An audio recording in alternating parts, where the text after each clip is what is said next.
gars yi les Sénégalais de l'extérieur les vrais combattants sama gars yi maa ngi leen di nuyu sama gars yi di leen ziar ci koor gi di ñaanal yàlla may ñu dugg ci koor gi ak jàmm génn ci ak jàmm yàlla may ñu fekk ay koor yu bëree bëri nangul ñu suñu koor jéggal ñu suñuy bàkkaar vraiment yokku ñu xewal yokku ñu sutura sama gars yi ziar naa leen bu wër sama gars yi li ma leen wax rek dans 8 mois incha allah Macky Sall va sauter incha allahu rabi dans 8 mois Macky Sall abal ñu Sénégal sama gars yi wax naa leen que yéen ñëpp sama gars yi li fiy xew yéen ñëpp kuy sénégalais yaa ci teg sa bët. xam ngeen ne nee naa yàgg naa leen ko wax nee nañ ko ànd ak Macky Sall naa fekk mënul weesu ànd ak Macky Sall sama gars yi yàgg naa leen ko wax depuis 2012 maa ngi leen koy wax ne leen naa fekk mënul weesu di ànd ak Macky Sall. sama gars yi ba mu jógee léegi waxatuñu ay waxu tëj ay opposition ay opposants yoo xamante ne defuñu waxuñu léegi gis ngeen grève enseignants yi de toute façon leader syndicat enseignants yi moom ñoom ay vrai traître lañu waa G6 parce que ñoom ñoo dem marchander dañ troqué yéen a ngi may recevoir sama gars be merci gars yi wifi bi mooy d'accord ne moo tax mu vidéo bi di dagg ak kii ak relancé wu may leen ma rek ma jël waa ji di ma woo allo salaamaaleykum. waaleykum salaam. waaw kooku. man la Moustapha Sylla. waaw sëñ Moustapha ziar naa la si la. Sëñ Moustapha ok naka waa université Moustapha. ñu ngi leen di jàll di leen masawu coono Moustapha vraiment li ñu leen di teg métti na Moustapha ci loolu laa bëggoon développer d'ailleurs parce que yéen li ngeen di subir ak li palestiniens di subir c'est la même chose la seule chose qui me fait mal mooy su ma déggee waa APR naan une légitime défense parlant de ce qui s'est passé à Saint-Louis. Bon, par la même occasion tey ci suba. Et pourquoi j'étais sur la page Facebook du ministre Hamidou Kassé. Li nga wax ni laa ko wax ma ne ko je sais pas comment il faut.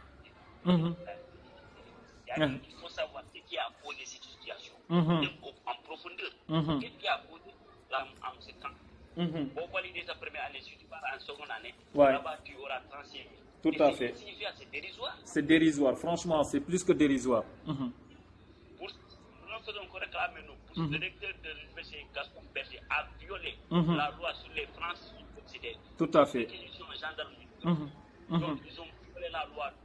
à deux fois. Tout à fait.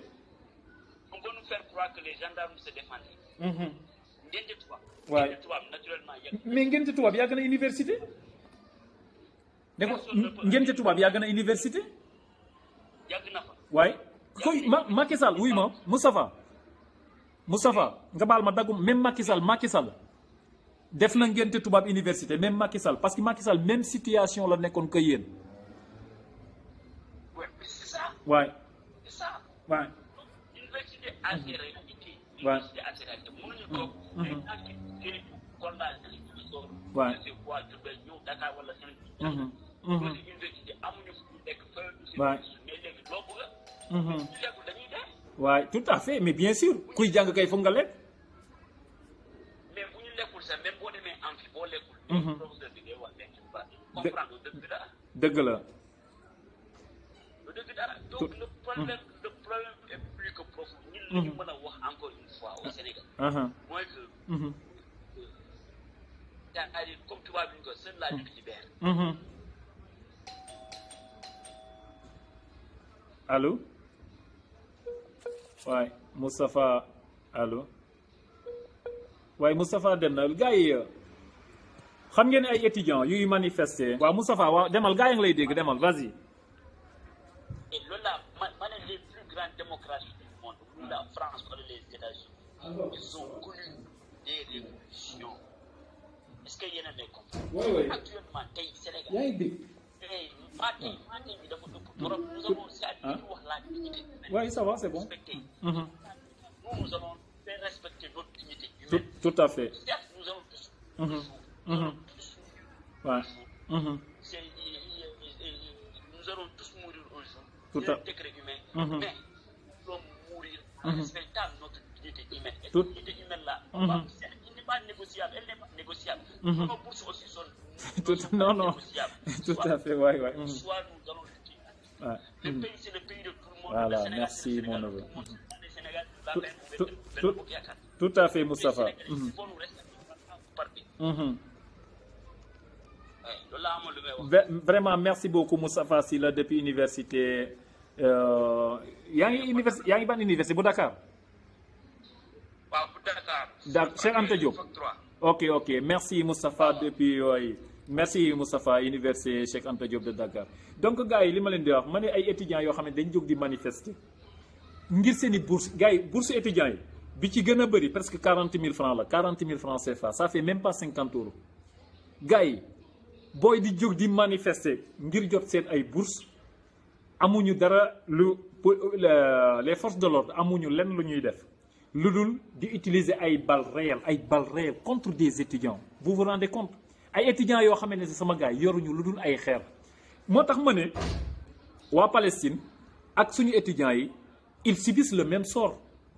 parce que waa Palestine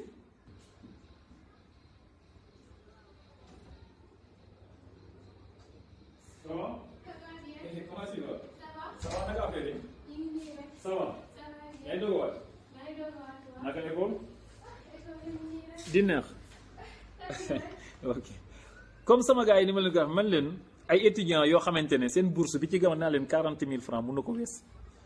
booy di ko laaj imaginez ku jógee sëñ Fallou Sène bi ñu rey nii moom mu nga jógee ba Diourbel amu fi parent amu fi dara ci bourse boobu la yaakaar pour lekk ci la yaakaar pour naan Moustapha Sylla bii di moo li moom mu nga jógee ba Ziguinchor vous vous rendez compte étudiants yi partout la ñuy jógee ci àdduna bi fii biir Sénégal dans les coins les plus lointains pour di ñëw jàng si gars yi di laaj seen ay bourse sama gars yi waa APR nekk ci làmb yi nekk ci xawaare yi di distribuer ay centaines de millions gars yi te mënuñu fay étudiants yi ay bourse 35 000 36 000 ay 40 000 francs vous vous rendez compte jusqu'à di leen tirer ay balles réelles man li ma gën a metti li tax ma ne palestiniens yi ak suñu étudiants yi ils subissent le même sort mooy lan gars yi xam nga lu ma gën a naqari li may gën a naqari mooy bu ñu reyee ay palestiniens bu ñu bàyyi armée israélienne bi rey ay palestiniens ba pare ak mbala ñu bàyyi la police sénégalaise rey ay étudiants ba pare ñu naan une enquête a été ouverte mais attendez ban enquête la ñuy ouvrir enquête booy ubbi enquête day fekk xamoo ki def mais étudiants yi les forces de l'ordre balaa ñuy tirer dañuy jot ordre ki leen di jox ordre mais c'est le principal responsable est-ce que loolu jar na ubbi enquête ki police gendarme ou policier bi tirer ci étudiants yi ñëpp xam nañu ñoom waa police waa gendarmerie ñëpp automatiquement xam nañu kan la ki leen jox ordre le premier responsable c'est le président de la République qu'on le veuille ou non buñ ci jógee deuxièmement bu dee police la ministre de l'intérieur mooy deuxième responsable bi su dee waa gendarmerie armée bi chez le général de l'armée mooy deuxième responsable ak le recteur de l'université Gaston Berger donc man dama xamul ban enquête la ñuy regardez ce qui se passe avec les Palestiniens ay pauvres gens yoo xam ne yoruñu lu dul ay xeer ñu leen di tirer di leen bombarder nit ñi di ma wax ay légitime défense mais légitime défense on ne peut pas parler de légitime défense lorsque les armes utilisées par les deux camps ne sont pas proportionnelles foofu légitime défense que voilà mënuñu légitime défense mooy maag yow ñuy xeex ma yore paaka nga yore paaka loolu foofu la ñu mën a waxee légitime défense mais ku yore arme à feu pistolet wala mitrailleuse ak ku yore ab xeer sama gars yi foofu légitime défense naka la fa mënee am qu'on se dise la vérité malheureusement palestiniens yi du ñu yore lu dul ay xeer suñu étudiants yi aussi du ñu yore lu dul ay xeer ñi ñuy nekkal en face ñoom non seulement dañuy sol ay casque yoo xamante ne c'est blindé sol ay gilet anti-balle ba pare yor ay armes à feu gars yi man li ma wax tey gars yi Mbour loolu laay ñu wax la même chose à Dakar man ce que j'arrive pas à comprendre loolu laa wax nit ñi tey Mbour man leen toog leen Macky Sall di ñu rey benn par benn tant que man li ma naqari ci Sénégal mooy tant que rey bi laalul sa doom laalul sa jërbaat laalul sa sët laalul sa famille daal yow doo génn ci mbedd bi loolu laa wax tey chauffeur ma leen yéen ñu rey un étudiant bu chauffeur bi xëyee taal otom ne day liggéey boutiquier bi ubbi commerce am bureaucrate bi dem bureau mais comment voulez-vous naka ngeen bëggee ñu régler affaire yi naka ngeen bëggee ñu régler affaire yi sénégalais yépp ñoo waroon xëy wàcc ci mbedd mi def face contre ce pouvoir ñëpp xam ni ku mu imaginer gis nga mbir su amee ci am réew képp kuy sénégalais da ngay jël affaire bi nga natt ko yow su nekkoon réellement bu doon sa doom la est-ce que yow tu vas aller vaquer à tes occupations non qu'on se dise la vérité ku mu daloon sa kaw di nga tal leneen lu dul liggéey ku Fallou Sène nekkoon sa doom da nga tal leneen lu dul liggéey te man ce qui me choque le plus mooy balaa may dee gouvernement bi naan ubbi na ay enquête dugg na fi mais ñaata enquête lañ fi ubbi ana enquête bi ñu ubbi woon si Balla Gaye ana enquête bi ñu ubbi woon stade de Mbour ña fa dee ana enquête bi ñu ubbi woon incroyable gars yi wifi bi mooy déconné sama gars yi malheureusement ne ko wifi bi mooy déconné ah sama gars yi ma ne leen ah nos pauvres étudiants képp kuy sénégalais yëpp dañu waroon wàcc tey dans la rue pour def face à ce pouvoir parce que gars yi lii mënul continuer ci am réew lii mënul continuer ay jeunes yoo xamante ne ñoom ñooy avenir u Sénégal Macky Sall ana ay doomam bu ñu reyoon tey doomu Macky Sall le coupable bu ñu kut tey manifestation yi kañu faray ne bu doon doomu Macky Sall le coupable heure bii nii wuy ma RTS woon na leen le visage du gendarme qui a tiré donc léegi man dama bëgg a comprendre Sénégal yi ndax ñoom dañoo bëgg a toog ndax ñun famille Macky Sall daf ñu gën wala ñoom ñoo ñu gën wala man dama xamul Sénégal yi léegi ñoom man sama gars yi il faut que Sénégalais yi comprendre que famille Macky Sall man dama Sénégal yi man dama xamul ndax famille Macky Sall ñoom léegi ñoo gën yeneen Sénégalais yi des xawma lan lay Sénégalais yi bëgg franchement parce que bu ñu reyoon doomu Macky Sall nee naa leen xoolal du ñu tëdd ci lal te ki tiire wanuñu leen visage am léegi ñun dañ bëgg a toog rek ñu dañuy rey benn par benn parce que quand je me suis fait tirer par le policier dégg naa ay gars yi doon gis lire naa commentaire yi yéeg naa waa affaire yi li ñu doon wax ne way c'est des balles blancs ceci cela balles blancs ñuy wax ne ay balles blancs la policier di tirer parce que demul gars yi connexion bi ça nous pose énormément de problèmes parce que à chaque presque toutes les 2 minutes dañuy mettre vidéo bi en veille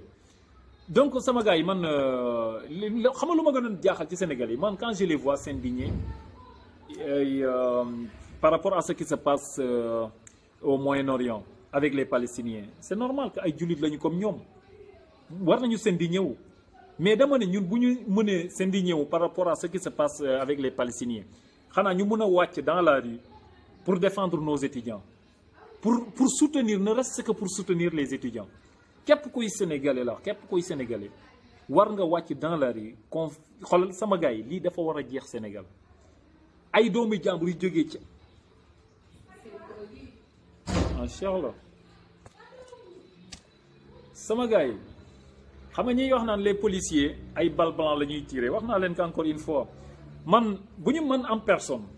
bu ñu may tirer man je m'en fiche de toute façon man qu'on me tue man xoolal su yemee si man je m'en fiche waaw mais dama ne suñu étudiants yi ñuy rey ana waa APR yi daan wax naan ay balles blancs la ñuy tirer wala ceci cela c'est parce que ñi koy wax parce que duñ dem ci ay manifestations seen biir kër la ñuy toog di naan ay balles blancs man bu ñu may tirer le gars j'étais nez à nez avec le policier pour vous dire que les policiers xam nga gars dañuy wax nit ñi naan ay sommation dañ def ay sommation c'est pas vrai sama gars yi li xam nga dégg naa ci télé yi waa APR certains responsables et certains même ministres de la République naan way les gendarmes dañoo def sommation c'est-à-dire nga ñëw tirer 3 fois ci kaw soo amul effet nga soog a tirer sur les gens or que c'est pas vrai man je suis bien placé pour vous dire que ce n'est pas vrai gars yi du ñu def benn gars yi malheureusement wifi bi mooy déconné dañuy mettre vidéo bi en pause je sais pas si bu vidéo bi nekkee en pause est-ce que yéen di ngeen ma recevoir ou non malheureusement wifi bi moo ñuy très développé gis ngeen à chaque fois te de toute façon ñoom dañ parce que man ce qui m'étonne wifi bi du am benn problème que bu ma nekkee direct rek lay commencer indi ay problème donc c'est grave tout ça mais c'est pas grave on peut continuer à développer li ma leen doon wax dama ne policiers yi duñ def sommation buñ lay tirer man bi ma waaj di tirer maa ngi nekkoon ak il est témoin le maire de Thiès Est Aline Sow on était en train de discuter lui et moi ci la un jeune officier ñëw nañu vous quitter les lieux ma ne ko on quitte pas mu ne ma vous quittez ou je vous tire dessus ma ne ko tire-nous dessus mais on quitte pas Aline Sow il est témoin moom il a déjà dafa pointé woon arme bi sur man il a vu que j'ai pas reculé après il m'a tiré nez à nez sur le pied nez à nez s'il m'avait tiré en haut j'étais moi-même aussi déjà mort donc ñiy wax naan ay dañuy def ay sommation avant que ce n'est pas vrai ils ne font pas de sommation te ma wax leen encore une fois gis ngeen rey bi ñu rey l'étudiant Sëñ Fallou Sène la c'est un acte prémédité c'est juste pour nous faire oublier cette forfaiture qu'ils ont perpétrée à l'Assemblée nationale muy parrainage bi parce que comme fan yëpp tous les Sénégalais ñëpp ñooy yuuxu ci parrainage bi ñëpp mere ci ma il fallait ñoom ñu commettre benn crime boo xamante parce que ñoom dara du leen ci fekk malheureusement ñun yéen a gis ñu ngi ne ay enquête ay ubbi enquête écoutez dans 2 semaines xooleen ñu dóor ci croix ranger ko dans les tiroirs des oubliettes comme le cas de Balla Gaye comme le cas du Stade de Mbour ak yeneen du mujj fenn encore une fois yéen a ngi fi ma leen ko parce que aussi man wax naa leen que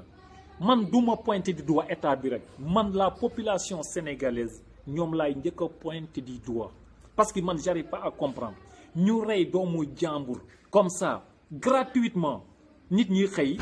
di liggéey étudiants yi seen doom yi nekk di rente ci université yi Sénégal yëpp waroon wàcc ci ngay commerçant ngay chauffeur ak loo mën a doon ñëpp dañu waroon wàcc dans la rue que tu sois menuisier ou maçon ñëpp waroon wàcc dans la rue parce que kenn ku nekk encore une fois sama gars yi li leen di woon ne c'est un acte prémédité moom laa leen di wax sama gars yi rey bi ñu rey étudiant bi leen woon ne c'est un acte prémédité imaginez xoolal rey ko ba pare à la minute qui suit ñu envoyé étudiants yëpp ay message ne leen mun nañ dem fayeeku seen bourse vous vous rendez compte munoon fay bourse yi fayuñu ko xaar bi étudiants yi wàcc dans la rue ñu rey si kenn soog leen ne dem leen ngeen fayeeku gars yi si ban réew la ñu nekk naka la ñun Sénégal yi naka la ñu mun a continuer gars yi di supporter cette injustice cette barbarie naka la ñu mun a continuer di ko supporter léegi bu ñu bëggee jóg ñun ne Macky Sall non ñun aussi Macky Sall part de responsabilité am kenn waxatu ko mais ñun aussi lan la ñu def pour stopper Macky Sall lan on a fait quoi pour le dissuader mais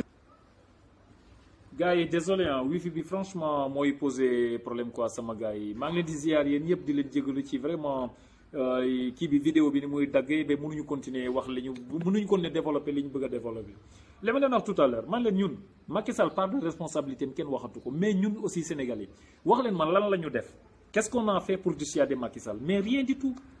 to wax naa leen ne Macky Sall ay wax du ko arrêté waa APR yi ma gis nii gisal nee naa leen ay wax du leen décourager il faut que ñun ñëpp ñu jël notre courage en main wàcc dans la rue pour jëflante ak ñoom ñii loolu moo leen di arrêté ay baadoolo lañ il faut ngeen comprendre loolu baadoolo kenn du ko dénk nguur yéen a ko gën a xam ñu ngi tëj nit ñi di jaay nit ñi doole di rey nit ñi samwaay yéen ñëpp ñun ñëpp ñu toog di seetaan te ñu bëgg affaire yi changer naka ngeen bëggee mu changer mais c'est pas possible dëkk bi dara mënu fi changer parce que nit ñi ni ñu bëggee mu changer du changer noonu soo demee di manifester ñu naan la yéen politiciens yi lan mooy yéen politiciens yi on défend la patrie ñuy wax ay waxu politique ban politique moo fi am li Macky Sall di def kan mooy Sénégalais war ci d'accord kan mooy Sénégalais bëgg sa doom nekk étudiant dem ba doon étudiant imaginez à l'âge de 8 ans nga investir ci jàngam ba université ñu rey ko lu tax chaque Sénégalais chaque mère mënul natt loolu ci boppam chaque père natt ko ci boppam chaque jeune natt ko comme son propre frère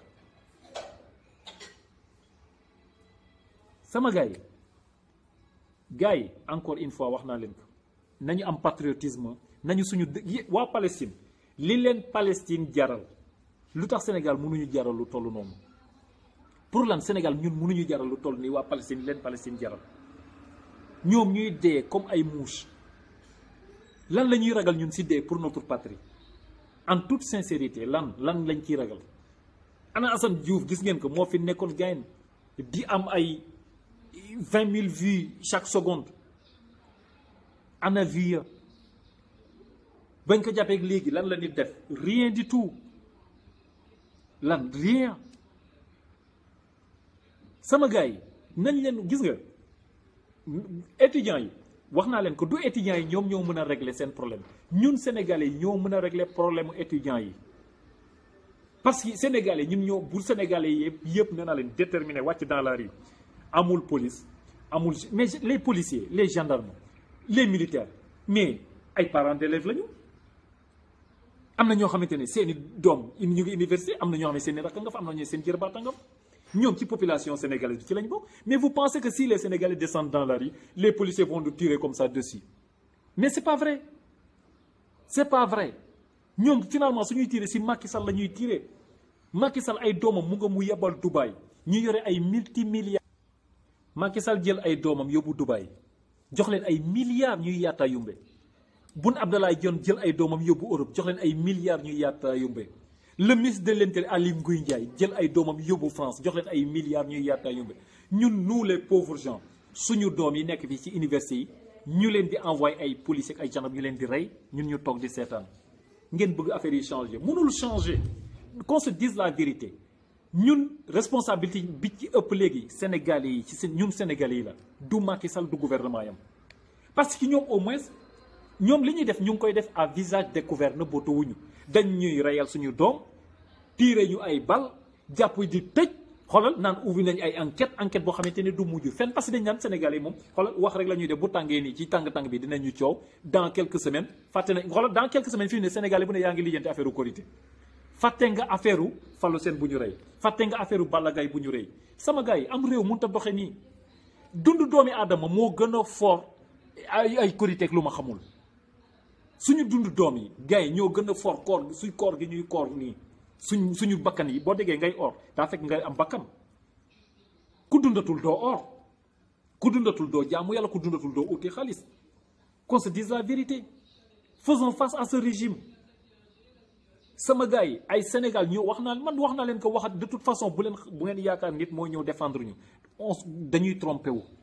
bu ñu nax suñu bopp amul kenn kuy jóge fenn ñëw di défendre suñu patrie bi ñun sénégalais yi ñoo ko mën a défendre mu war ñu jaral lu ne qu'on se dise la vérité. naka la étudiant rey étudiant naka la ci nit di taxaw naan ay woy ay légitime défense étudiant bu yore xeer nag ban légitime défense xeer yi étudiants yi di sànni lu mu mën a wàññi et puis le nombre de blessés yi wax nii du côté des forces de l'ordre c'est pas vrai c'est faux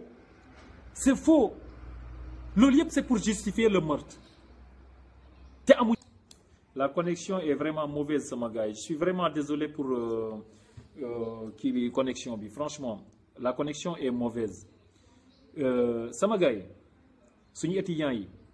ku am rakku étudiant wala magu étudiant wala doomu étudiant wala jërbaatu étudiant war ngeen xam ne booy li ñuy daj métti gars yi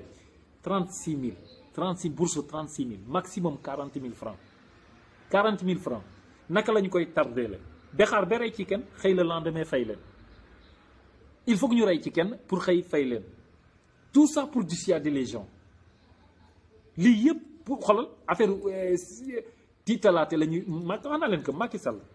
Macky Sall ku yaakaar ne dina fi jóge ci wax ju neex da ngay nax sa bopp képp koo xamante ne bëgg nga Macky Sall jóge fi di nga am détermination ngeen ñëw si combat bi ngeen di woo depuis ba mu nekkee ci pouvoir bi ba léegi jaay nit ñi doole. gars yi désolé la connexion est vraiment mauvaise léegi Fallou Sène ndeysaan yàlla na ko yàlla yërëm moom ay mbokkam jël nañu dem denc ci Touba ay parents yi li ñu investiroon ci moom depuis ba muy xale yëpp furaas del ni xëddeen comme ça Macky Sall moom mu nga nii di yaataa yumbe ak ay doomam.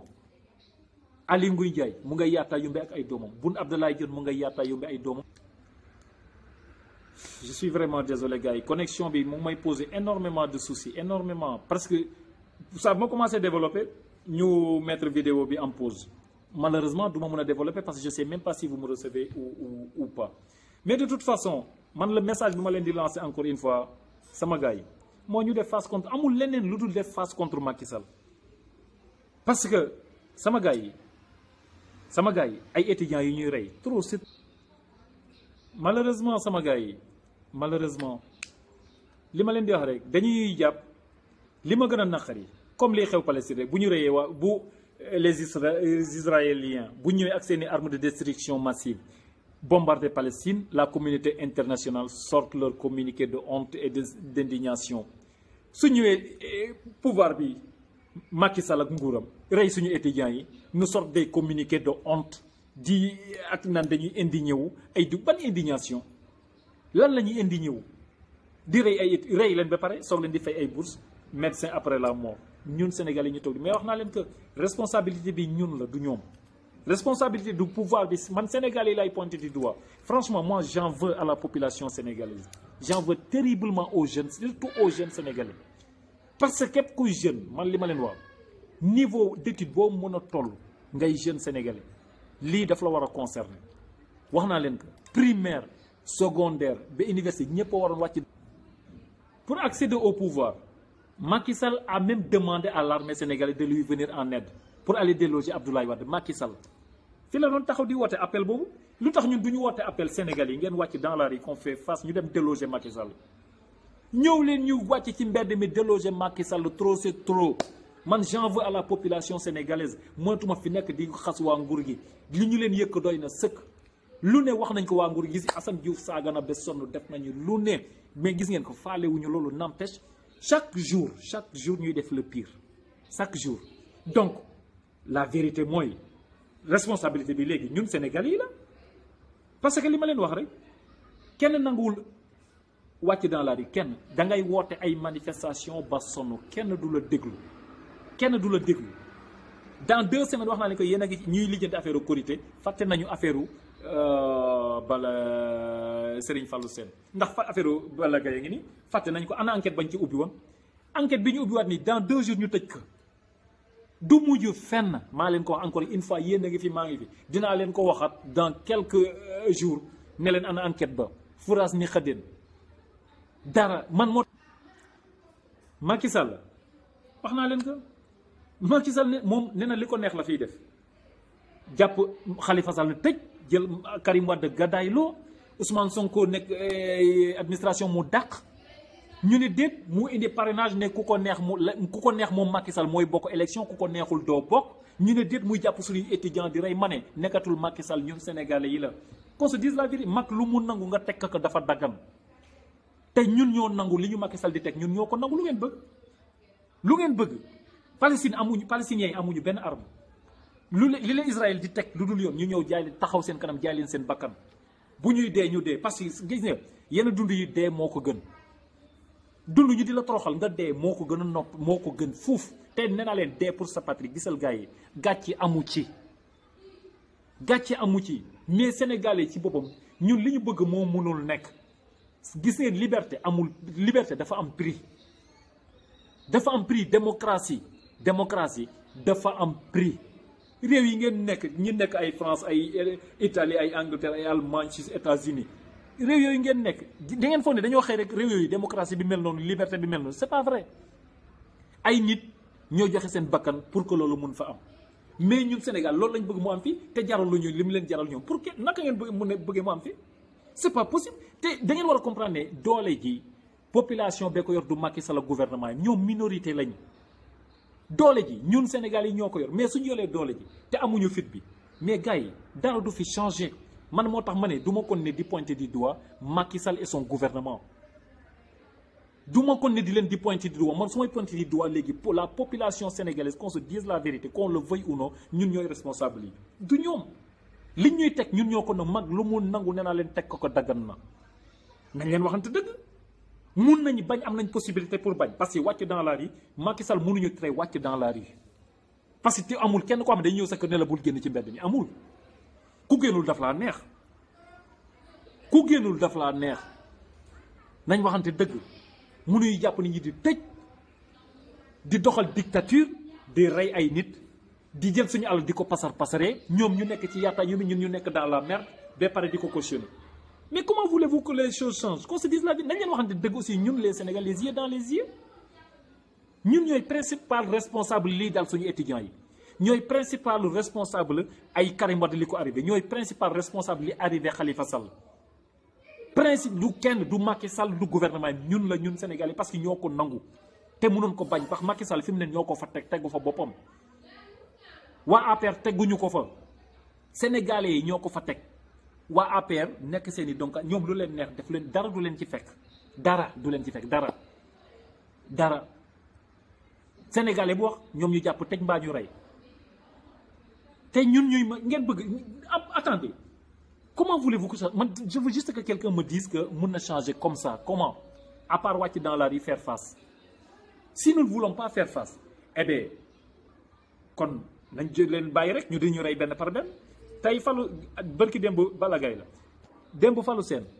suba man ginnaaw suba kenn si yéen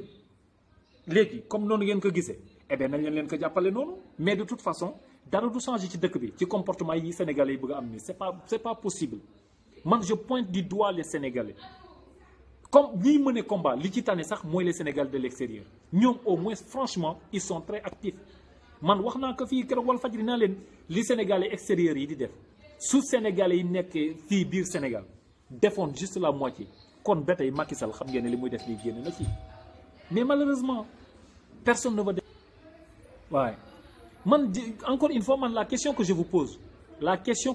na ma nit wax naka ngeen bëggee mu changer dëkk bi changer naka man qu'on me dise la vérité si nous ne voulons pas faire face contre ce régime dictatorial wax leen ma lan la ban pexe la ñu am pour changer ko nos cartes d'identité nos cartes tout ça c'est bien beau c'est vrai hein mais ay étudiants yooyu ñuy rey loolu du ay carte électeur moo koy régler ay ku ma neex mooy def bokk élection ku ma neex Macky Sall mooy kan ba moom war a bokk élection ne Sonko doo bokk wala mu ne Massamba doo bokk wala Mademba doo bokk wala mu ne Idrissa Seck doo bokk wala keneen doo bokk qu'on se dise la vérité Macky Sall mooy kan te moom par force day bokk ci élection yi donc képp kuy sénégalais boo bëggee bokk présidentielle nga remplir conditions yi ñu teg mais da nga war a mën a bokk sans aucun problème mais parrainage bi pour lan la trier ceux qui doivent m'affronter Macky Sall mooy kan ba ñun sénégalais ñu war ko nangul loolu qu'on se dise la moom mooy kan au nom de quoi nous devons accepter que Macky Sall trie les candidats qui vont l'affronter à la présidentielle au nom de quoi pour quelle raison lu tax ñu war ko nangu lu tax moom wax naa leen pour les mêmes raisons mu tëj Khalifa Sall pour les mêmes raisons mu gàddaayloo Karim Wade mais ñun sénégalais ñu toog rek di wax rek di lekk dina ku nekk ci sa soxla Sénégal moom amul kenn ku koy défendre kenn mais réew mi su ko kenn défendrul koy ñii ñu ko dénk kay def ci lu leen neex qu'est-ce que vous voulez te gis ngeen ma APR yi Macky Sall ak waa APR li leen di génne au pouvoir c'est la tête de ma mère maa ngi leen koy wax ñoom ils sont prêts à marcher sur nos cadavres pour confisquer le pouvoir ils sont prêts maintenant si nous ne sommes pas prêts à prendre ce qui nous appartient na leen wóor ni Médina dara du fi changer parce que pouvoir bi ñun ñoo ko dénk Macky Sall Macky Sall foru ko ci mbedd mi Malien dénk ko France dénk ko ñun Sénégalais yi ñoo ko dénk te moom pare na pour bañ ñu ko delloo parce que moom Macky Sall de toute façon n'attendez pas de manière démocratique pour qu'il rende le pouvoir du xalaat bokkul sax ci moom xam ngeen ne démocratie wax na bokkul ci vocabulaire u Macky Sall démocratie bokkul ci vocabulaire am parce que franchement aussi wax na rek il a jaugé combien de fois désolé gars yi connexion bi mooy def défaut quoi franchement connexion bi mooy def défaut je suis vraiment désolé j'aimerais pouvoir développer tranquillement mais connexion bi ça pose énormément de soucis mais bon on essaye hein franchement donc man sama gars yi Sénégal yi jóg leen bu fekkente ne Sénégal ñun ñoo ko war a défendre ñun ñoo ko war a xeex ñoo war a xeex démocratie sax fi ñoo war a xeex liberté d'expression sax fi Assane Diouf loolu la doon xeex ñu jàpp ko tëj Khalifa Sall bëgg a doon candidat Macky Sall jàpp tëj Karim Wade bëgg a doon candidat mu jàpp exilé léegi nag nee na parrainage bi pour kenn bañati wax ci parrainage bi ay étudiants yi réclamer seeni bourse ñu dem di leen di rey Sénégal yi yëpp toog seen kër kenn nanguwul def kenn bëggul bouger parce que kenn bëggul dem prison kenn bëggul gaañu fekk la ci kenn bëggul dee mais c'est pas possible bu ñu amul détermination bi Macky Sall am pour garder pouvoir bi wax naa leen ko yéen a ngi fii ba 2050 fii lay toog moom Macky Sall parce que Macky Sall bu bàyyee pouvoir bi xam na li koy xaar xam na li ko ciy fekk xam na ko bu baax a baax moo tax xoolal bakkanam la koy jaral li tax ma leen Macky Sall du fautif ñun sénégalais ñooy fautif mooy li ma leen wax rek moom Macky Sall on l'a donné le pouvoir de manière démocratique mais yéen xam ngeen ne ba mu jotee pouvoir bi léegi lu ne lay doxal sauf démocratie donc ñun suñ nanguwul wàcc jóg taxaw Sénégal mais kan moo ñu koy taxawul kenn duñu ko taxawul waaw kenn duñu ko taxawul kenn bëggul dem kaso kenn bëggul dee Macky Sall di def lu ko neex ci dëkk bi lu ko neex Macky Sall lu mu bëgg Sénégal moom lu mu xoolal léegi sax hésité tu parce que xam na ni les Sénégalais ne font rien ah léegi ils n'hésitent même pas parce que xam na ne les Sénégalais ils font rien ils font absolument rien ils ne font que bavarder amuñu fit ay tapette lañu ñoom loolu la ñuy jàppe ñun ay tapette lañu mais gars yi man je voulais vraiment continuer mais malheureusement la connexion fait défaut je sais pas pourquoi parce que wifi là mais malheureusement eh bien ils veulent pas nous laisser faire donc sama gars yi le message may lancé daal man sama message moom comme ba may débuté ak yéen la rek mooy ñu def face contre Macky Sall wàcc dans la rue ñu bañati rey suñu étudiants yi taxaw ñu Sénégal ñun dañu war a taxaw pour que justice soit faite concernant Fallou Sène concernant Balla Gaye ak yeneen ak li xewoon Mbour ak fépp dañ ci war a taxaw bañ bu ñu ubbee enquête dans une semaine ñu tëj enquête ba nañ leen taxaw pour que justice soit faite pour que les responsabilités soient situées pour qu'il y ait vraiment des condamnations autrement lii du fi jeex te ñun Sénégalais yi mën nañu ko ñun nee naa leen doole ji Macky Sall amul doole population bi moo am doole et je vous l'ai dit et je vous le redis un pouvoir affaibli ne recule devant rien pour ne pas précipiter sa chute chaque jour ma wax leen que Macky Sall xam na ne day daanu 2019 moom wóor na ko ne amul benn moyen pour gagner te élection fii Sénégal Macky Sall wóor na ko gars yi dama leen wax présidentielle fii Sénégal ku mënta gagner Touba mënoo gagner Thiès mënoo gagner Dakar benn étudiant du la votel benn enseignant du la votel benn béykat yi yore seen bon yi jaay mënuñ jaay seen gerte duñ la votel mënoo gagner présidentielle Sénégal foo muy jaar ba gagner xanaa day luxus wala ay jinne ñoo ñëw votel ko Macky Sall wóor na ko moom ni mi di ne la majeure partie des Sénégalais mu duñ ko votel donc li ma leen wax rek li ñuy def nii c'est un acte prémédité étudiant bi ñu dem rey nii c'est juste pour nous faire peur mais ñun ñoo war a tax woon leen ni ñun loolu tiitaluñu on s'en fiche ci ay fétal ak ay kasoog ay lii ak ay laa ak lële et on doit le montrer qu'on s'en fiche de tout ça bu ñu wàccoon wax naa leen ko suñu defoon benn bloc ñun yëpp wàcc ci mbedd mi di ngeen comprendre bu baax ne Macky Sall dina xam ne Sénégal bi ay sénégalais ñoo fi dëkk di ngeen xam ne il est minoritaire force reste à la loi mais force reste aux populations population yi ñoo am force du loi du keneen loi yeeg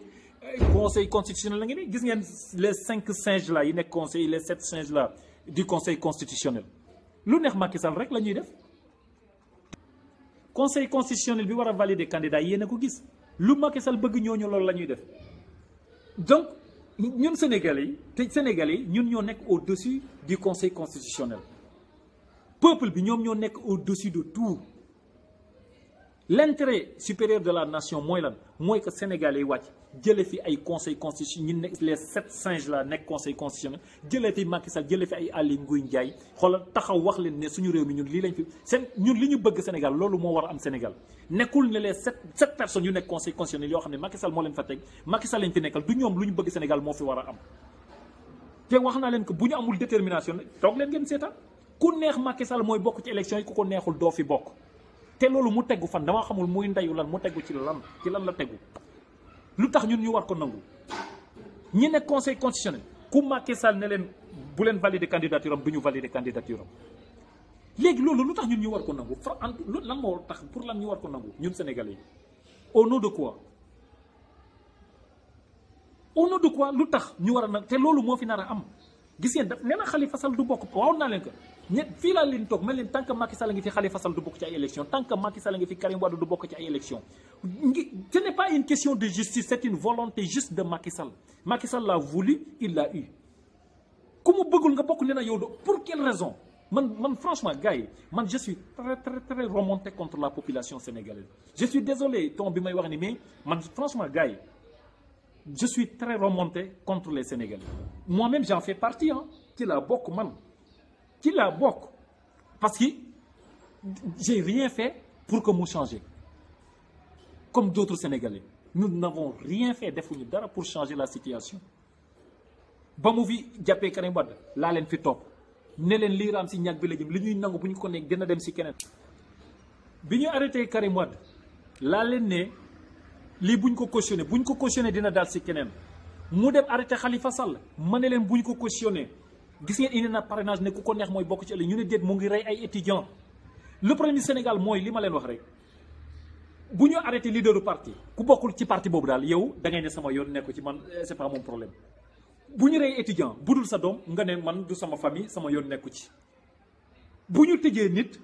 bu ñu tëjee Assane Diouf bokkul ak yow nga ne sama yoon nekku ci ñu arrêté Khalifa Sall nga ne je suis pas pro Khalifa sama yoon nekku ñu arrêté Karim Wade nga ne je suis pas karimiste sama yoon nekku ci ñu rey un Fallou Sène nga ne je suis pas je me nomme pas Sène sama yoon nekku ci comment voulez-vous lan ngeen bëgg mu naka ngeen bëgg ñu changer dëkk bi qu'on se dise la vérité affaire yi du question khalifiste du question karimiste du question ngay bokk Fallou Sène du question nga bokk ci ngay waa réew mi du question nga bokk ci parti politique question bi Sénégal la l'intérêt supérieur de la nation bu ñuy wootee patriotisme c'est pour l'intérêt supérieur de la nation du pour le parti réew mi du pour ku ànd ak Khalifa Sall du pour ànd ak Karim Wade du pour ku ànd ak Gakou du pour ànd ak Massamba ou Mademba qu'on se dise la vérité je suis parfaitement d'accord avec yéen nous sommes des lâches et Macky Sall c'est pertinemment que nous sommes des lâches waaw te loolu warul am parce que les vrais lâches mooy waa APR kenn gënu leen lâche parce que lâcheté mënul weesu ay nit di manifester ils se réfugient derrière la police pour tirer sur de pauvres étudiants yoo xam ne yoruñ dara lu dul ay xeer waaw ou bien tirer sur des manifestants yoo xam ne ñun yoruñ dara lu dul ay loxo neen waaw parce que man quand on me faisait tirer dessus j'avais rien sur moi rien à part mes mains j'étais avec le maire Aline Sow le maire de Thiès Est Aline Sow yoruñu woon sax xeer d'ailleurs ñun ñoo doon jéem a arrêté booy may leen ma jël kii si ligne bi allo salaamaaleykum waaw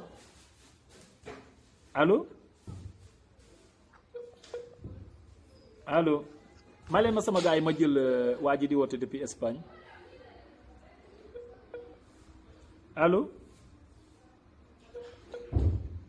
allo bon malheureusement kii bi mooy déconné sur ma connexion bi man li ma leen di wax sama gars yi l'intérêt supérieur de la nation kuy sénégalais moom ngay jëlagum teg ko ci kaw l'intérêt supérieur de la nation dafa nekk au-dessus du parti réew mi dafa nekk au-dessus des karimistes dafa nekk au-dessus des pro Khalifa Sall dafa nekk au-dessus des pro Malick Gakou nañ leen jiitalagum intérêt réew mi d'abord mais bu fekkente ne wax naa leen ko leader bu ñu tëj bu dul sa leaderu parti yow jaralu la combat étudiant bu ñu rey bu bokkul sa famille jaralu la combat leaderu parti bu ñu exilé bu dul sa leader jaralu la combat mais gars yi Macky Sall xam ngeen ci lan lay jouer diviser pour mieux régner parce que xam na ne déjà sénégalais yi ñu moom déjà Macky Sall ci combat bi la nekkoon moom li muy def il sait très bien Macky Sall il sait très bien ce qu'il fait waaw li muy def xam na ko bu baax a baax ñun Sénégalais yi ñun ñoo xamul li ñuy def way allo waaw way ça va sant bu baax a baax kooku sëñ Ousseynou ça va naka waa Espagne sant bu baax a baax maa ngi lay ziar sama sëñ waaw c'est vrai nag yitte yi rek sëñ bi boy maa ngi sant bu baax ça va alhamdulilah vraiment noonu la. alhamdulilah waay yaa ngi ci émission bi non. waay waay tout à fait waay yaa ngi en direct gars yi ñu ngi lay déglu. damay participer tuuti wax la tuuti pour gaz. waay affaire yooyu. kii yëpp loolu la ñu am. taxaw ci gaz seen bakkan parce que loolu président moomu ko président bu fi toog da ngay jóge fii keneen ñëw keneen ñëw keneen ñëw keneen ñëw ainsi de suite. tout à fait président moomu ko. dëgg la ça va. comprendre ñun ñoo ko moom ñun askan. tout à fait dëgg la. mais ñun ñoo tay la suñu bopp. ñun ñoo tay la suñu bopp. ñun nee naa la xamuñ du président ñun dañuy fan ñun dañ ciy sox. dëgg baax na ñun yooyu la ñuy fane xamuñu liggéey réew xamuñu sax nan la ñuy liggéey réew ak nan la ñuy taxawee réew. dëgg la ku si nekk. sa tay bu neexee rek sa yoon si dëll. wallahi wallahi. Sénégal dafa bëri naa fekk. non dafa jéggi dayoo. dafa bëri ay naa fekk. wallahi. wax dëgg. jaay nañ seen gor ngir alal. jaay nañ seen gor ay wax. jaay nañ seen ay gor ay diir ak ay juróom. di récupérer ay signature ak ay saat. jàpp xaalis réew mi politique ka yàq ka wallahi. jàpp seen jàmm. waay waay. ñun dafa mel. am lu mu naan ko wala dafa am lu mu lekk. wallahi. ku toog si télé bi di takk. te xool gars yi dañuy nax xam nga ndax dañuy nax. mayeetul nu xalaat. wallahi. chaîne yëpp gën politique mayeetul nu xalaat. bu ñu nar a toog di xalaat suñu ëllëgu réew ñu tegal nu wiiri wiiri. bu wiiri wiiri pare ñu tegal nu nafi bu leneen pare ñu tegal nu leneen may ñu temps pour ñu xalaat. waay yi ñàkk fayda rek. yow yaa ngi gis politique bi gars yi di ñu defal. loolu lañ ñuy di def. waay promoteurs yi ñuy jóg. bañ nañ ko ba plateau yi ku si toog. ku si toog di dëgg làmb sax maron bee ngay soog tegal sa bopp di. waay ba ay 100 millions. wallahi. financé ñuy dem ak a ñëw. te ne mënuñu fay bourse étudiants yi. da ngay ñëw si làmb. da ngay ñëw si làmb. war a wax waxu làmb. waay président de la république son excellence excellence la. waay pas excellent. waay. lu excellent moom dana def lu excellent. lu excellent la ñuy wax lu excellent mais il n'a pas fait quelque chose d'excellent. dëgg la. yaa ngi dégg. wallahi. Sénégalais leen dal ñoo ko teg seen bopp. Sénégalais la waaye yërëm naa suñu bopp. wallahi. xam fi ñu bëgg. kan ku dee yaa ñàkk sa bakkan. waay. ñoom ñoo doon wax. Sénégal ay temps doon wax dañu bëgg. ndax yàlla pale bi xeeñ. xeeñ cuuraay. ndax ñun sax mënuñu am président boo xam ne jabaram jullit la. waaw léegi nag président bi pale bi dana sax xeeñ day boo xam du ma la gàtt cuuraay. ndax pale bi bu xeeñee cuuraay. daa xam ban xeetu cuuraay bi ban njëriñ la leen di amal. wallahi. Sénégal yi xamuñu lu ñu bëgg xamuñu seen bopp. doy na waar de. il faut les réew. réew kenn du ko foogee. wallahi. sa alal. lu ñëpp bokk. waay. parce que ñëpp yam fa. nekk nag am nga droit nga téye li nga moom. Sénégal nag da nga kaa bokk. Macky Sall moom keneen moom. Macky Sall ñoo si yem képp. waay. dafa doon laaj réew mi nga am xottam di yalwaan. ba mu amee suñu kaw la ñu attaqué. jàpp suñu ay lakk Sénégal yëpp. jërëjëf Ousseynou avancement Sénégal. nekkul ci loxo Macky Sall. dëgg la Ousseynou jërëjëf.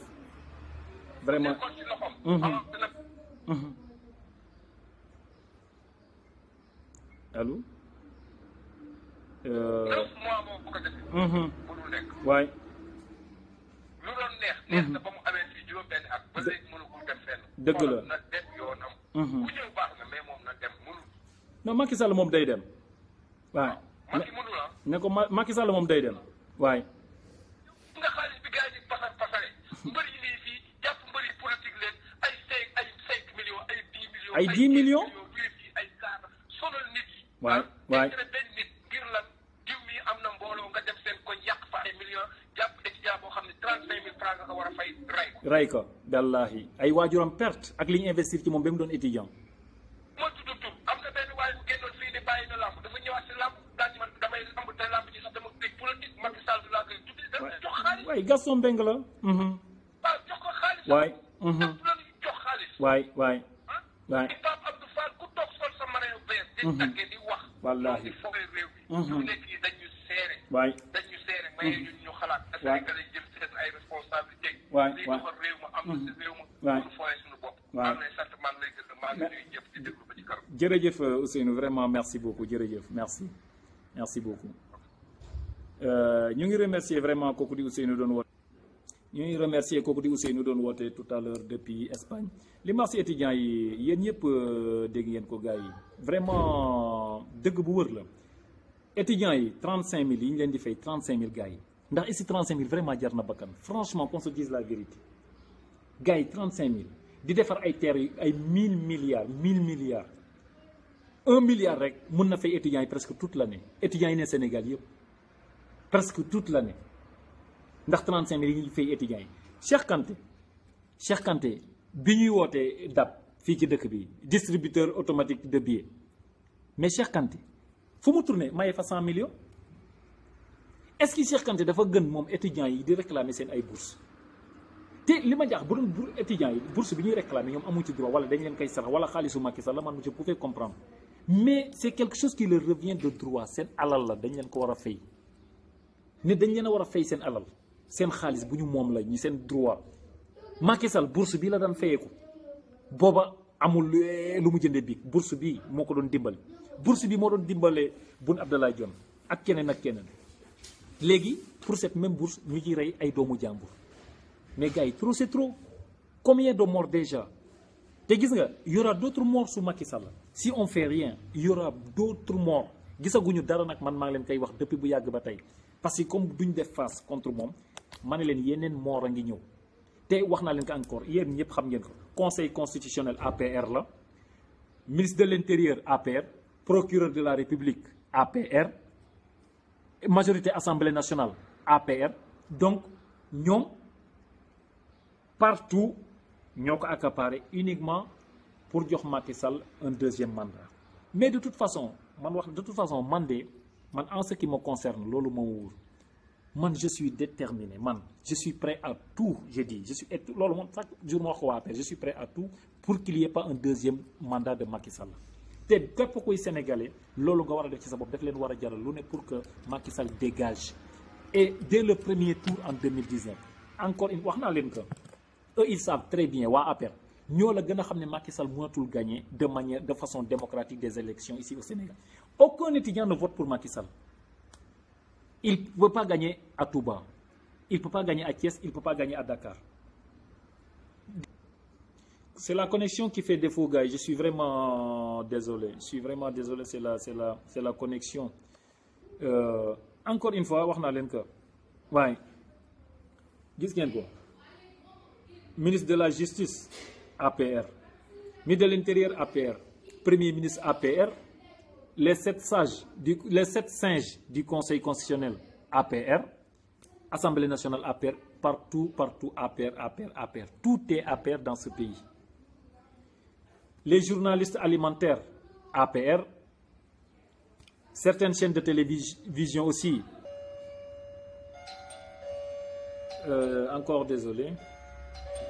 Alors, comme je vous l'ai dit, sama gars yi, pour qu'il n'y ait pas un deuxième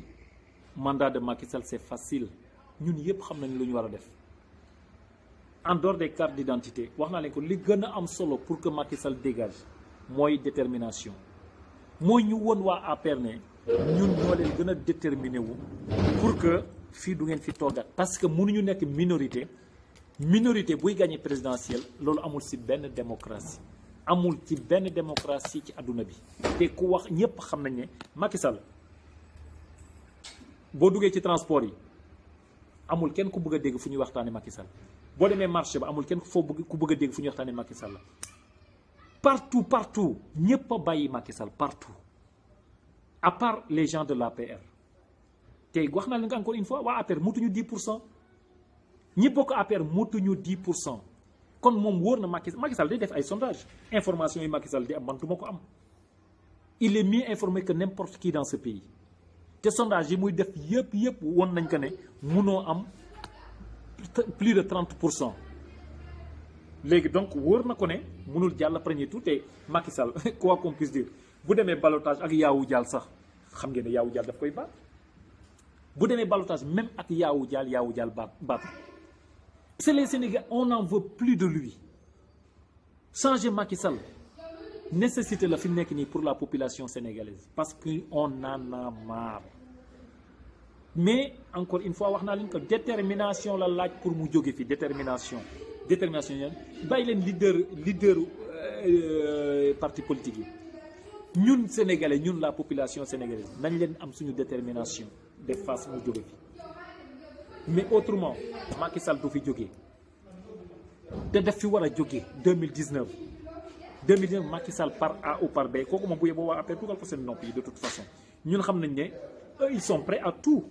pour confisquer le pouvoir mais Macky Sall man moom lay waxal il a intérêt à vraiment laisser le pouvoir de manière démocratique autrement vraiment dina ko coûter trop cher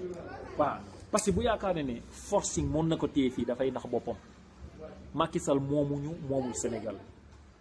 gënul Ablaye Wade gënul Abdou Diouf gënul Senghor ñoo ko dénkoon bëggatuñu jéem na mënul de grâce on lui demande de partir maintenant il partira par A ou par B kooku moom foog waa APR dugal ko seen bopp par A ou par B Macky Sall partira maintenant soit il part de manière démocratique sinon de toute façon c'est à lui de décider de sortir par la grande porte ou de sortir par la petite porte loolu nag ci yéen waa APR loolu ci yéen la des mais de toute façon pouvoir bi moom Sénégal bi mun leen fexe wax te confisquer le pouvoir si vous ne respectez pas la volonté populaire nous allons marcher sur le palais présidentiel loolu moom il faut que ñu wax leen ko mu leer ci seen nopp su ngeen respecté wul la volonté populaire on va marcher sur le palais présidentiel te yéen a ngi fi maa ngi fi di ngeen xam ne ëpp leen ñu fit gënu leen ñu nekk ay sénégalais gënu leen ñu ñeme de waaye bu ngeen respecté wul loi yi ñun dinañu def la loi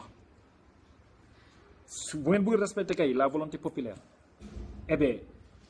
on verra bien ce que ça va donner mais de toute façon par A ou par B man je le dis et je le répète Macky Sall partira en 2020 parce qu'il est minoritaire on veut plus de lui la majorité des Sénégalais ne veut plus de lui donc il faut qu'il parte parce que franchement dañ di ay démocrate dañ di ay républicain sinon Macky Sall du yeggali mandat parce qu'il a fait trop de bourde et trop c'est trop on en a marre on n'en veut plus tout ce qu'on veut c'est qu'il dégage et quel que soit Alpha man dem et ça man je dis je le jure ma main haute quel que soit Alpha Macky Sall dégagera en 2019 que vous le voulez que vous ne le voulez pas on s'en fiche mais Macky Sall moom def ñuy abal Sénégal bii parce que Sénégal ñun ñoo ko moom Macky Sall doonu ko ci ndey doonu ko ci baay dafa ñëw taxaw digge ay diggeem te lépp di ay fen ñu voté ko ci kaw nit ñi votel ko ci kaw am ya parce que man du ma ne voté parce que man mosuma voté Macky Sall te xalaatuma ko voté waxoon naa ko samay gars ne man j'étais pas d'accord pour un troisième mandat de Wade mais j'étais pas non plus d'accord pour un mandat de j'avais préféré un mandat d'Abdoulaye Wade qu'un mandat de trop d'Abdoulaye Wade qu'un mandat de Macky Sall et la preuve est là les faits m'ont donné raison Macky Sall c'est un rancunier Macky Sall du démocrate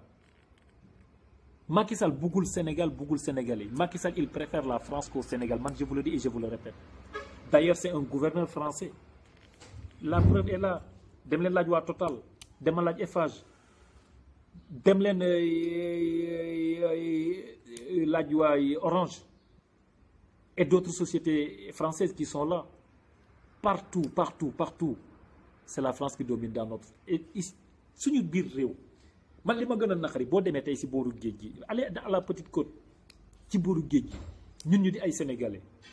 boo demee français yi kese ñoom la ñuy jaay suuf yi français yi kese ñoo am droit jënd suuf yi ci booru géej gi te dem leen Monaco soo dul français mënoo fa am patrimoine pourquoi au nom de quoi français yi ñoo gën ñuy xaj suñu mais lépp Macky Sall la du keneen parce que Ablaye Wade franchement quoi qu'on puisse lui reprocher dagoon na buubu jaam bi mais malheureusement Macky Sall ñëw na bëgg ñu def ay jaam bëgg ñu delloo ay jaam mais loolu du fi am dañu ko bañ bee xolal lu ñu si góobe gark suñu bakkan lañ ci teg amul lu mu ñu jaaralu man ci combat boobu laay woo Sénégalais yi l'étudiant décédé là ñu ngi masawu encore une fois ay waajuram di leen ko jàll di ñaan yàlla xaare ko àjjana mais ñun dañu war a taxaw exiger pour que justice soit faite suñu ko buñ taxawul pour que justice soit faite nee naa leen yeneen mort dina am bii ñu jël ko xolal ranger ko dans les tiroirs de l'oubli fàtte ko parce que gisoon nañ fi deewu Balla Gaye mujjul fenn bu Serigne Fallou Sène moo ciy topp bu ñu taxawul du mujj fenn man je vous le dis et je vous le répète nañ déterminé wu face à Macky Sall faisons en sorte qu'il dégage pour qu'il te lépp dañu war a wàccagum dans la rue nañ leen wàcc dans la rue soutenir les étudiants on doit descendre dans la rue marcher contre la barbarie nañ leen gars yi suñu réew mi ñoo ko moom mais on est tous d'accord Sénégal nga coow li muy bëri ni coow li muy bëri Sénégal problème yi bëri benn problème rek la ñu am muy Macky Sall du ñaar benn problème la ñu am benn muy Macky Sall parce que li fi ne yëpp moom moo ñu ko fi teg tous nos problèmes tous nos soucis c'est Macky Sall et personne d'autre donc la solution c'est facile qu'il dégage et le problème est réglé qu'il dégage mais wax naa leen que de qu'il dégage du ay wax moo koy dégager loolu du ay toog di naan ataay wala di lekk ceeb mooy tax Macky Sall dégage c'est pas vrai détermination mooy la rue si t'as pas le pouvoir t'as la rue nous avons la rue personne ne nous empêche de descendre dans la rue d'ailleurs c'est une loi constitutionnelle la constitution qui nous autorise de descendre dans la rue mais personne je dis bien personne moi en premier ne veut descendre dans la rue. Comment voulez-vous qu'on change? Comment voulez-vous que les choses bougent? Dites-moi comment. Si vous ne voulez rien faire. soo jàppee la honteuse RTS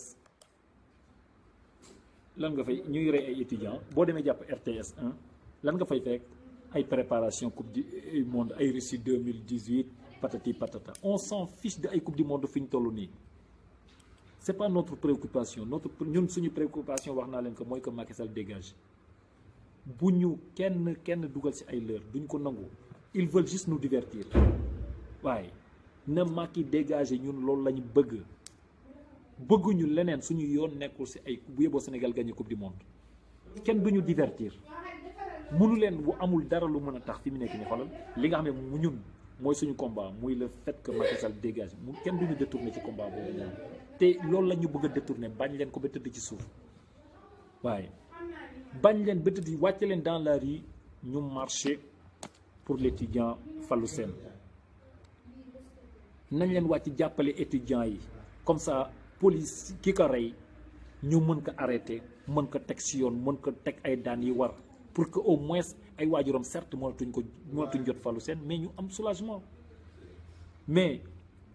tant qu'il y a une justice en ordre tant qu'il y a une justice en ordre il y aura des larmes en acier ça mettez ça dans vos têtes tant qu'il y a une justice en ordre il y aura des larmes en acier et pour qu'il y ait plus une justice en ordre il faut que les Sénégalais descendent dans la rue et faire face contre Macky Sall. Il n'y a que la rue, encore une fois, qui peut dissuader Macky Sall. En dehors de la rue, dara mënul tax Macky Sall arrière. Voilà, du ay wax mooy tax mu arrière. Il n'y a que la rue. Uniquement, moi j'appelle les gens dans la rue comme Macky Sall le faisait face à Abdoulaye Wade. Macky Sall faisait appel à l'armée pour faire face à Abdoulaye Wade. Appelons la police, appelons la gendarmerie, appelons l'armée, appelons les Sénégalais de descendre dans la rue et faire face à Macky Sall pour qu'il dégage. Il est où le souci? waa APR moomuñu Sénégal juruñ ñu jënduñ ñu mais malheureusement man li ma leen di wax rek j'en veux terriblement franchement j'en veux terriblement à Macky Sall et son gouvernement j'en veux terriblement aussi à la population sénégalaise franchement parce qu'on fait nous on est là on ne fait que bavarder kii bu xëyee taal otom dem dawali kii bu xëyee ubbi boutique am kële bu xëyee dem atelier kii bu xëyee dem bureau kële bu xëyee dem école et ainsi de Macky Sall moom tëdd palais jël ay milliards jox Amadou Sall doomam mu nekk Dubaï nekk entre Dubaï Paris di yaataa yumbe chaque week-end Amadou Sall mu ngi Paris chaque week-end mu ngi Paris di yaataa yumbe nekk dans les hôtels de luxe suñu rakk yeeg suñu doom yi les pauvres fils des paysans ñu leen di rey ci université pour 35 000 francs. Vous vous rendez compte, 35 000 francs. Pratiquement Amadou Sall il est le jeune frère de pratiquement tous les étudiants sénégalais ku mu ci nekkalul moroom yow yaa ko man moom ñu koy muy nekk ci àll bi ak ay centaines de millions di yaataa yombe 35 000 francs mënuñu ko fay étudiants yi. Vous vous rendez compte gars yi man sama xol dafa naqari tellement ci Sénégal ba nga xamante ne franchement parce que man j'en veux terriblement à la population sénégalaise waaye mënuma si parce que man franchement mon amertume day gën a yëg à chaque fois man su may observer situation bi parfois j'ai envie même de baisser la garde de laisser tout tomber parce que je sais même plus quoi lan la ñu war a wax sénégalais pour qu'ils descendent dans la rue quoi. Y'en a marre ana Y'en a marre bi fi nekkoon di tànqal nit ñi su Abdoulaye Wade elle est où la société sénégalaise la société civile sénégalaise où sont les imams de Guédiawaye yi ñu doon tampaniser di ñu am. il est où tout ce beau monde ñi ñu doon tampaniser ci nga xam ne su Abdoulaye Wade chaque jour les gens étaient dans la rue chaque jour cere ji si mun a tooyul nit ñi ñu ngi ci dans la rue. Macky Sall il est en train de faire pire Sénégal yi di mel ni ñoo xamante ne dañ leen anesthésier seen biir kër yi mais c'est incroyable c'est choquant ce qui se passe. Un pauvre jeune qui meurt pour 35 000 francs et le lendemain on paye les bourses ñun ñëpp ñu toog di seetaan eh bien continuons comme ça Macky Sall daañu rey ñun ñëpp ça au moins je vous le dis waaw si vous ne voulez rien faire ñun ñëpp Macky Sall daañu rey loolu moom man maa leen ko wax waaw mais si vous voulez rien faire il va nous tuer tous waaw di ko sama gars yi man c'était ça li ma leen doon wax franchement la connexion fait défaut parce que à chaque instant dañuy couper di mettre en pause la vidéo mais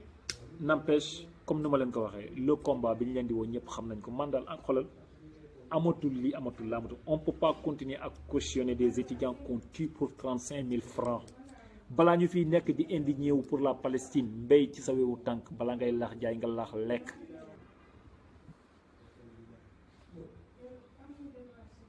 balaa ngay mbéy ci sa wewu tànk balaa ngay di indigné wu pour la Palestine nañu indigné wu d'abord pour nos étudiants parce qu'ils subissent le même sort que les Palestiniens waaw la seule chose qui me fait mal c'est le fait que ces gens-là disent que ouais c'était une légitime défense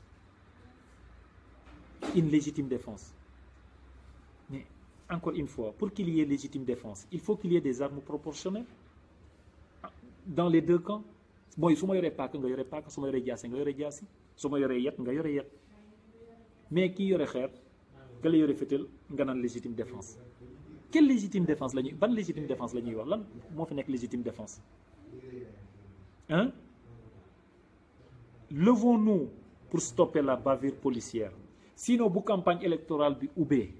Macky Sall dinañu rey benn par benn ba confisquer pouvoir bi gis nga ñoom situation de trouble lañ bëgg a créer pour rendre le pays ingouvernable pour que xoolal Macky Sall xëy rek ne gagné naa ne war fax ci nguur gi wax naa leen du ñoom parewuñu pour dem pour xam nañ ne dans les urnes bu ñu waxantee dëgg rek bu fekkoon ne Macky Sall ci urne yi rek la dépendre kon Macky Sall du dem élection ni Hollande def lay def mais il sait très bien que il peut plus gagner par les urnes maintenant si il peut pas gagner par les urnes un pouvoir s'il est incapable dans une démocratie de gagner par les urnes beneen solution bi ñëpp xam nañu ko mooy confisquer le pouvoir te loolu laa ne ñun duñ ko nangu lu mu ko jaral nag ñun daañu ko jaral lu mu jaral waa APR dañ te wax naa leen ko il faut que Sénégalais yi comprendre. Bon, mes chers amis merci sama gars yi waa Palestine li leen di dal métti na mais li dal waa Palestine mooy dal suñu étudiants yi fii biir Sénégal Macky Sall bëggul Sénégal bëggul Sénégalais yi Macky Sall et sa famille nous ont trop volé. Ils nous ont trop causé de tort et de mal. sama gars yi wàcc leen dans la rue comme ni Macky Sall doon woote sous Abdoulaye Wade ne wàcc leen ñu marcher sur le palais présidentiel wàcc leen qu'on marche sur le palais présidentiel. man du ma woote ci benn combat lu dul la rue man je vous appelle dans la rue ku bëgg a combattre ñëwal dans la rue on va mener le combat dans la rue waaw parce que c'est la seule solution qui nous reste. La seule solution qui nous reste, c'est le combat de la rue. Parce que bu dee saaga rek Assane Diouf li mu saaga doy na sëkk jarul kenn di ci teg benn saaga su dee wax rek depuis xoolal amul ku fiy avocat amul képp ku fiy juriste amul képp koo xamante ne kilifa diine nga ci réew mi koo xam ne wax munu ci dara saaga munu ci dara wax munu ci dara sànni xeer munu ci dara boo sànni xeer ñu tiire la ñoom ay balles réelles. lan moo ñu dese lan moo ñu dese mooy wàcc dans la rue inverser rapport de force yi waaw te loolu su ngeen ko bëggul xoolal bu ñu fi sax sonn di dem ay élection 2019 suñu bu ngeen nanguwul rapport de force bi ñu inverser ko dès maintenant parce que c'est maintenant ce n'est pas demain amatuñ dara lu ñuy xaar c'est maintenant léegi dafa jot pour ngeen ñu wàcc dans la rue faire face ak Macky Sall pour qu'il dégage. waaw léegi la ñu koy won ne doy na sëkk 2019 da nga ñuy abal mais sama gars yi ñun yëpp nañ leen toog ku ne di lekk ceebam na ku nekk xëy atelier nag ku war a jàngi demal xëy école ku war a dem bureau xëyal dem bureau ñu toog seetaan bu fekkee loolu lañ bëgg moom de toute façon lañu bu dee bëgg nañu réew mi changer Macky Sall jóge bi dina fi jóge suñ ko bëggul du fi jóge mais lépp si ñun la dépendre waaw parce que wax naa leen ko doole ji population sénégalaise ñoo yor doole ji du Macky Sall du APR waaye parce que Macky Sall fi mu ne ñun ñoo ko fa teg te ñoo ko fa mën a jël su ngeen à condition que ñu bëgg waaw mais ñun ñooy choisir de toute façon être marginalisé ou être libre suñu bëggee liberté ñun ñooy libérer suñu bopp du kenn moo ñuy libérer ñun ñooy libérer suñu bopp. suñu destin daal c'est entre nos mains comme ni ko gars yi waxee la balle est dans notre camp ñun ñooy choisir Macky Sall continuer di ñu marginaliser te ñun nit ñooy choisir dégager Macky Sall ou il marche sur nous ou on marche sur lui c'est à nous maintenant de choisir de toute façon ñoom au moins nëbbatu au moins man li ce qui m'a fait plus plaisir mooy que au moins Macky Sall ak ñi mu àndal ñoom nëbbatuñu Aly Ngouille Ndiaye mooy ministre de l'intérieur ne mooy organiser élection moom taxaw na wax leen ne dina def tout pour Macky Sall toog fi wax dafa gën a mën a leer loolu les 5 sages yi ñi naan ay sages conseil constitutionnel gis ngeen ko lu jóge ci requête bu recours bu jóge ci opposition bi ñu déclaré wu incompétent le ministre de la justice lépp lu Macky Sall bëgg moom mu créé propre loi yam ba justifier ko que muy dëgg ak mu ñàkk a nekk dëgg donc ñoom kay nëbbatootuñu ñoom li ñu bëgg ak li ñu bëgg ñoom ñu ngi ci mais ñun ñoo nekkul ci li ñu bëgg parce que ñun xamuñu lu ñu bëgg soit ñuy rey suñu doom yi daf ñu neex soit ñuy tëj suñu leader yi kaso daf ñu neex soit ñu ñuy marginaliser dañu dóor ay gaz lacrymogène ak yooyu daf ñu neex su fekkente ne nag neexuñu ni ñu koy faje mooy lan mooy wàcc dans la rue waaye bu fekkente ne bëgg nañ changer situation yi benn solution lañ